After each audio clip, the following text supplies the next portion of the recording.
Avez-vous déjà ressenti cette impression déchirante, cette distance invisible qui semble se creuser chaque fois que vous souhaitez étreindre vos petits-enfants? Ou peut-être percevez-vous qu'une barrière subtile, presque impalpable, s'élève en permanence entre vous et les êtres qui vous sont les plus chers? J'ai entendu tant de patients me l'avouer dans mon cabinet à la Pitié-Salpêtrière, avec une pudeur touchante. Docteur, je me lave tous les jours, mais cette odeur ne part pas. Ils se blâment, persuadés que leur hygiène est en cause. Mais aujourd'hui, chers amis, je veux vous révéler une vérité qui vous aidera à retrouver votre sérénité. Et je vous le dis avec la plus grande sincérité, en tant que médecin. Moi, le docteur Philippe Moreau. Ce n'est absolument pas de votre faute. Le problème ne dépend pas du nombre de douches que vous prenez. Ce qui se passe, c'est que vous négligez un détail crucial. Il existe une zone cachée sur le corps que la grande majorité des gens ignorent, et c'est là que réside l'origine réelle de cette nuance olfactive si caractéristique. Restez avec moi, car grâce à un ajustement élégant dans votre routine, vous pourrez retrouver votre confiance et la chaleur des étreintes que vous méritez. Permettez-moi de vous raconter une situation que je rencontre fréquemment lors de mes consultations. Un matin, une patiente, appelons-la Isabelle, est entrée doucement dans mon bureau. Elle s'est assise avec une délicatesse infinie, comme si elle craignait de déranger l'ordre des choses, puis elle a légèrement incliné la tête. Sa voix était si faible que j'ai dû me pencher pour capter ses mots. Elle m'a confié que, ces derniers temps, sa fille la serrait moins dans ses bras et que sa petite fille s'écartait systématiquement lorsqu'elle s'asseyait près d'elle pour lire. Isabelle m'a assuré qu'elle faisait sa toilette avec le plus grand soin, qu'elle utilisait de l'eau parfumée chaque jour et changeait ses tenues fréquemment. Pourtant, elle continuait de sentir que son entourage cherchait à maintenir cette distance invisible. En observant son regard, j'ai tout de suite compris qu'il ne s'agissait pas d'un problème d'hygiène. C'était cette mélancolie que beaucoup de personnes d'âge mûr vivent en silence, de peur d'être jugées. Je lui ai demandé avec douceur comment elle procédait pour son rituel de bain, et peu à peu, je lui ai expliqué que la zone de la peau responsable de cette note olfactive ne se trouvait pas là où elle l'imaginait. En entendant cela, Isabelle a écarquillé les yeux, comme si elle saisissait enfin la clé de ce qui la tourmentait depuis si longtemps. Elle a poussé un profond soupir et a souri avec cette quiétude douce de celui qui trouve enfin une réponse apaisante. Ce n'est pas seulement une odeur, c'est une blessure qui atteint l'âme et frappe directement l'estime de soi. On le ressent comme un mur de verre, froid et infranchissable, qui s'érige pierre par pierre entre vous et les personnes que vous aimez le plus au monde. Ce qui engendre le plus d'impuissance, voire de désespoir, c'est l'injustice flagrante de ce combat. Vous ne vous êtes pas négligé, au contraire, vous faites 2 fois, 3 fois plus d'efforts que la moyenne. Vous entrez dans la salle de bain chaque jour comme on entre en scène. Vous frottez avec vigueur, vous utilisez le savon le plus raffiné, vous appliquez crèmes et eau de Cologne. Vous faites tout votre possible pour effacer cette trace. Mais quelques heures plus tard, l'ombre revient, tenace. Et alors, la solitude s'installe. Vous avez l'impression que le monde entier vous observe et vous juge. Aujourd'hui, je veux que vous preniez une pause, que vous respiriez profondément. Je veux vous regarder dans les yeux et vous dire quelque chose d'essentiel. Vous n'êtes pas seul. Et plus important encore, ce n'est pas votre faute. Nous vivons dans une société qui entretient une croyance erronée. Pendant des décennies, on a confondu le changement naturel, biologique, de l'odeur corporelle liée à l'âge avec un manque de propreté. Les gens murmurent que les aînés se laissent aller. C'est un mensonge. Et ce mensonge est la racine d'une souffrance silencieuse qui ne devrait pas exister. La vérité que je constate chaque jour dans ma pratique à Paris est radicalement différente.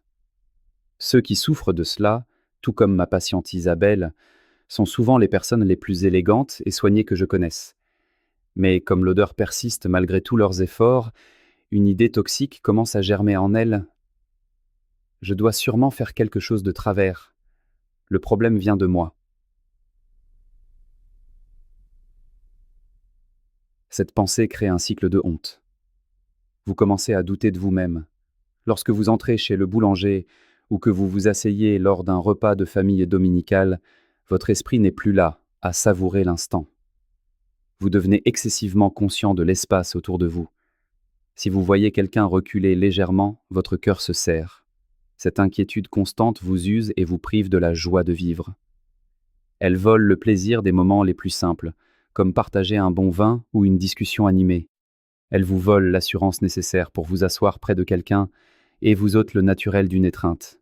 J'ai entendu de nombreux patients raconter qu'ils s'isolent petit à petit. Ils abandonnent leurs sorties culturelles, évitent les transports, choisissent de s'asseoir seuls sur un banc au jardin du Luxembourg, tout cela par peur d'être injustement étiquetés. La peur du jugement finit par vaincre le besoin vital de lien social. Et ainsi, un phénomène purement biologique se transforme en une condamnation à la solitude. Mais la douleur la plus profonde naît peut-être au sein de votre propre foyer. Les enfants, dans leur innocence parfois brutale, peuvent faire des remarques tranchantes. Et les adultes, par respect ou pudeur, ne diront peut-être rien, mais le langage corporel, lui, ne sait pas mentir. Une bise plus rapide qu'autrefois, une distance prudente lors des conversations à table. Vous le voyez, vous le ressentez, et cela vous blesse profondément. Laissez-moi vous libérer de ce fardeau. Le problème ne réside ni dans votre savon habituel ni dans votre propreté, mais dans un changement chimique de la peau que le nettoyage classique ne parvient pas à éliminer. Et la bonne nouvelle, c'est que lorsque nous comprenons bien la nature de ce phénomène, nous pouvons le maîtriser avec élégance. Le moment est venu de cesser de culpabiliser et de regarder la science en face. En tant que médecin passionné par la longévité et la qualité de vie, j'ai toujours été fasciné par la manière dont le corps évolue. Pendant longtemps, la médecine n'avait pas de réponse claire. Mais grâce à des recherches précises, nous connaissons aujourd'hui le responsable. Ce n'est pas la saleté, ce n'est pas la transpiration. Son nom est le 2-nonénal. Je sais que ce terme peut sembler barbare. Mais je vous demande de rester attentif, car je vais vous l'expliquer avec une métaphore culinaire simple. Imaginez que vous coupez une belle pomme ou un avocat frais. Vous le laissez sur la table de la cuisine quelques minutes. Que se passe-t-il? La chair commence à brunir. Pourquoi? Parce qu'elle s'oxyde au contact de l'air. Ce processus ne change pas seulement la couleur, il altère aussi subtilement l'arôme et le goût du fruit. Il se produit exactement la même chose, de manière naturelle, sur notre peau. Notre épiderme est recouvert d'un film hydrolipidique, une huile naturelle qui maintient l'hydratation. Au sein de cette couche existe un acide gras appelé oméga 7. Lorsque nous sommes jeunes, le corps dispose d'un bouclier antioxydant puissant. C'est comme la peau du fruit lorsqu'elle est intacte. Mais après 40 ans, un changement s'opère. Les variations hormonales font augmenter la quantité d'oméga 7, tandis que la capacité antioxydante du corps diminue doucement. Notre bouclier s'affine. Quel en est le résultat? Cette huile naturelle sur la peau, désormais moins protégée, commence à s'oxyder au contact de l'oxygène. Et ce processus d'oxydation des graisses, tout comme le fruit qui brunit, produit un nouveau composé, le 2-nonénal. On décrit souvent son odeur comme un mélange d'herbes séchées, d'une touche d'huile rance ou du parfum des pages d'un vieux livre de bibliothèque. C'est une odeur particulière, terreuse, pas aussi forte que la transpiration, mais très persistante. Voici la vérité fondamentale. Le 2-nonénal ne se dissout pas dans l'eau. L'odeur de la transpiration classique est liée aux bactéries. L'eau et le savon suffisent à l'éliminer. Mais le 2-nonénal est une graisse oxydée qui adhère tenacement à la peau. C'est pourquoi, peu importe la qualité de votre gel douche ou l'énergie que vous mettez à frotter, cette odeur revient. Vous essayez de nettoyer de l'huile avec de l'eau simple, c'est une lutte inégale. La molécule de 2-nonénal possède une capacité d'adhésion élevée, s'imprégnant non seulement sur la peau, mais aussi dans les tissus de vos vêtements et de votre linge de maison. S'il vous plaît, gardez ceci en tête. C'est un processus 100% naturel, tout comme les cheveux qui prennent une teinte argentée ou les rides d'expression qui témoignent de nos sourires passés. Cela n'a aucun rapport avec la négligence. Vous n'avez rien fait de mal. Il faut aussi savoir qu'avec le temps, notre propre odorat devient moins sensible. Cela crée un décalage. Vos proches peuvent percevoir cette note alors que vous ne la remarquez pas. Ne vous jugez pas. C'est la biologie. Le véritable ennemi n'est pas l'hygiène, mais l'oxydation, et nous pouvons agir dessus. Cher ami, maintenant que nous savons que nous faisons face à une molécule grasse résistante, la bonne question n'est plus « comment me laver plus souvent ?» La vraie question est « comment nettoyer intelligemment pour dissoudre ce résidu ?» La réponse nous mène à un secret souvent ignoré. Nous avons tendance à penser que les odeurs viennent des zones humides, comme les aisselles. Nous concentrons nos efforts là-bas. Mais le deux-nonénal, lui, préfère un tout autre refuge. Il s'accumule là où nous l'attendons le moins. J'appelle cela la zone oubliée. Portez votre main à votre nuque et descendez vers le milieu du dos, entre les omoplates. C'est l'épicentre. La bande qui va de la racine des cheveux jusqu'au milieu du dos est la zone la plus active. Pourquoi ? D'abord pour une raison biologique. C'est là que se concentrent les glandes sébacées. Plus d'huile signifie plus d'oxydation. Mais la seconde raison est mécanique. C'est la zone la plus difficile à atteindre. Soyons honnêtes, quand avez-vous vraiment frotté votre dos avec soin pour la dernière fois ? Souvent, avec l'âge et la raideur des épaules, on laisse simplement couler l'eau savonneuse. Mais face au deux-nonénal, cela ne suffit pas. Il faut une action mécanique douce pour l'éliminer. De plus, la nuque et le dos sont en contact direct avec l'oreiller et les draps toute la nuit. La chaleur et le frottement transfèrent cette graisse oxydée au tissu, créant cette odeur caractéristique dans la chambre. Outre le dos, cet invité indésirable se cache aussi derrière les oreilles, un petit pli riche en sébum, sur le cuir chevelu et dans les plis de la peau où l'aération manque. À présent, vous voyez le tableau complet. Vous n'étiez pas sale, vous meniez simplement bataille sur le mauvais front. Tandis que vous vous focalisiez sur les aisselles, le deux-nonénal s'installait tranquillement sur votre dos et votre nuque. La bonne nouvelle, c'est que la victoire est à portée de main. Désormais, il ne s'agit plus de se doucher plus fort, mais d'utiliser la bonne technique, avec finesse et précision. Passons de la théorie à la pratique. Je ne vais pas vous donner un conseil vague. Je vous propose une stratégie intelligente que j'appelle le protocole de vitalité du docteur Moreau. Il repose sur la chimie. Pour dissoudre une huile adhérente, il faut le bon solvant, et pour atteindre les zones difficiles, il faut le bon outil. Nous allons parcourir ensemble ce rituel simple qui transformera la sensation de votre peau. Étape 1. Choisir le bon allié, le savon. L'erreur classique est de choisir un savon pour son parfum puissant, espérant masquer l'odeur. C'est une illusion. Pour éliminer le deux-nonénal, nous avons besoin d'antioxydants et d'agents dégraissants doux. Oubliez les parfums synthétiques trop lourds et cherchez l'efficacité naturelle. Première option, le savon au kaki ou plaquemine. C'est un secret de longévité venu du Japon. Le kaki est riche en tanins qui neutralisent le deux-nonénal au lieu de le masquer. C'est le choix d'excellence. Seconde option, les agrumes, orange, citron, pamplemousse. Les acides naturels de ces fruits aident à rompre les graisses, et la vitamine C combat l'oxydation. Troisième option, le thé vert. Connu pour ses vertus anti-âge, il empêche les huiles de rancir sur la peau.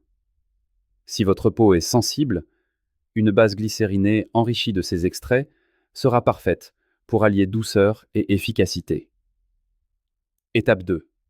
Ajuster la température. Je sais que l'eau très chaude procure une sensation de détente immédiate.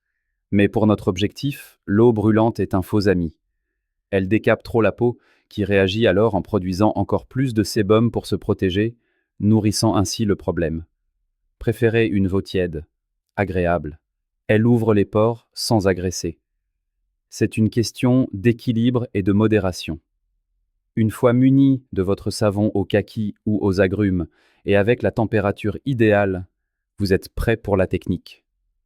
Étape 3. La gestuelle de nettoyage. C'est le cœur de la méthode.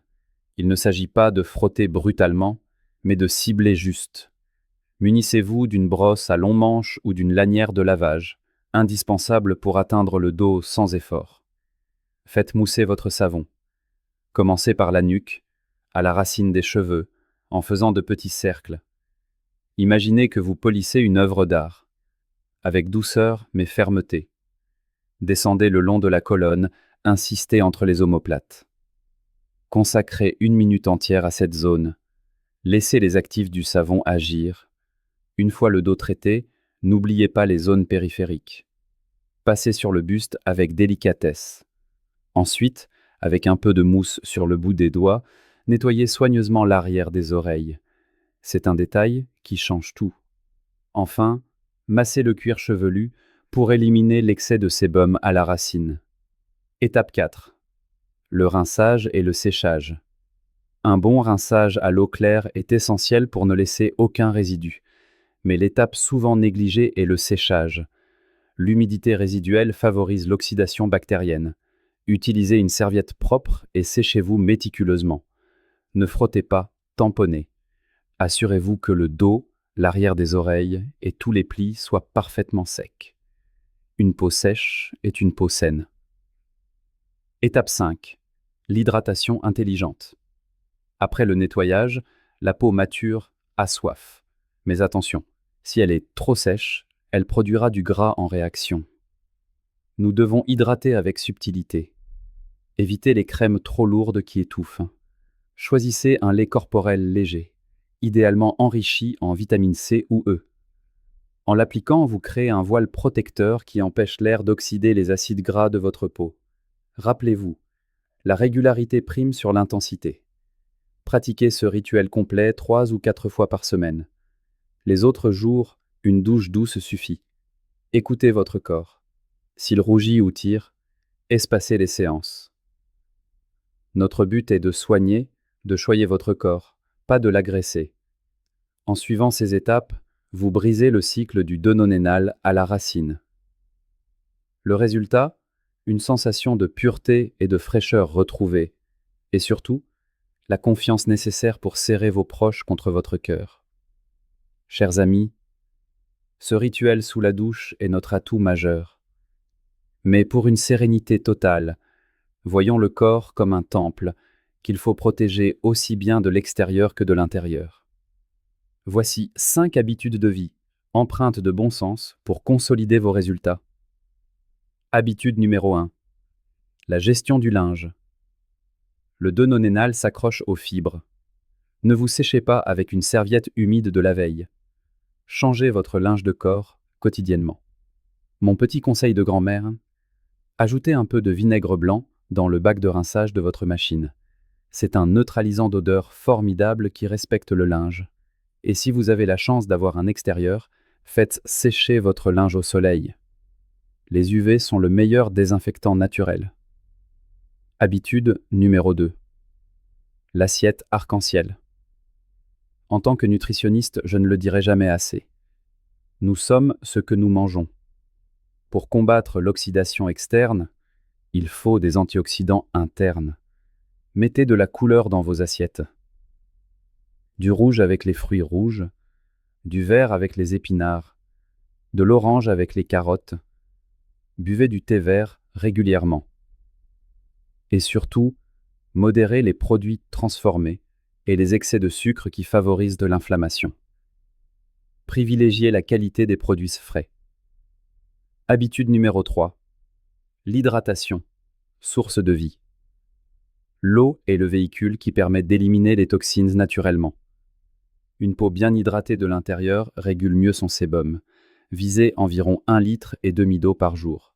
C'est un geste simple de santé et de beauté. Habitude numéro 4. Aérez votre sanctuaire. C'est une habitude très française. Ouvrez vos fenêtres chaque matin, 10 minutes, été comme hiver. Renouvelez l'air de votre maison pour chasser les molécules stagnantes et faire entrer la fraîcheur. Habitude numéro 5. Cultivez la sérénité. Le stress est un oxydant puissant. Le cortisol qu'il génère perturbe l'équilibre de la peau. Prenez le temps de vivre, de flâner, de respirer. La joie de vivre et le calme sont aussi des produits de beauté. Marchez, lisez, méditez. Votre corps vous en remerciera. Ces habitudes ne sont pas des contraintes, mais un art de vivre. Ensemble, elles forment un cercle vertueux. Vous ne contrôlez pas seulement une odeur, vous honorez votre corps. La constance est la clé. Chaque petit geste compte pour retrouver cette sensation de maîtrise et de bien-être au quotidien. Aujourd'hui, nous avons parcouru ensemble un chemin important, mêlant science et dignité. Nous avons commencé par l'histoire d'Isabelle, qui résonne peut-être en vous. Mais surtout, nous avons déconstruit ce mythe cruel qui lie l'odeur de l'âge à la malpropreté. J'espère que vous vous sentez plus léger. Vous avez été réhabilité. Nous avons identifié le deux nonénal, débusqué ses cachettes dans le dos et la nuque, et je vous ai donné les clés d'un protocole efficace et raffiné. Le message que je souhaite vous laisser est celui-ci. Vieillir est un privilège, c'est l'automne doré de la vie, riche de saveurs et d'expériences. Ce ne doit jamais être une perte de dignité. Ne laissez pas une simple réaction chimique vous voler le plaisir d'étreindre vos petits-enfants ou de rire avec vos amis autour d'un bon repas. Vous avez désormais le savoir et la méthode. Votre corps est votre allié, traitez-le avec bienveillance. Si ces conseils vous ont apporté du réconfort et des solutions, je vous invite à 3 petits gestes. Premièrement, pour continuer à recevoir mes conseils sur la santé et la longévité, abonnez-vous à la chaîne Vitalité Claire et activez la cloche. Ma mission est de vous accompagner vers une vie pleine et radieuse. Deuxièmement, soyez un passeur de lumière. Partagez cette information avec un ami qui pourrait en avoir besoin sans oser le demander. Et enfin, écrivez-moi en commentaire. Votre expérience m'intéresse, vos questions sont les bienvenues. Construisons ensemble une communauté bienveillante. Merci de m'avoir accordé votre temps et votre confiance. Souvenez-vous, la santé n'est pas une absence de maladie, c'est une harmonie complète. Le moment est venu de retrouver les étreintes et la douceur de vivre. Soyez fiers de qui vous êtes. Ici, le docteur Philippe Moreau, prenez grand soin de vous. À très bientôt, chers amis.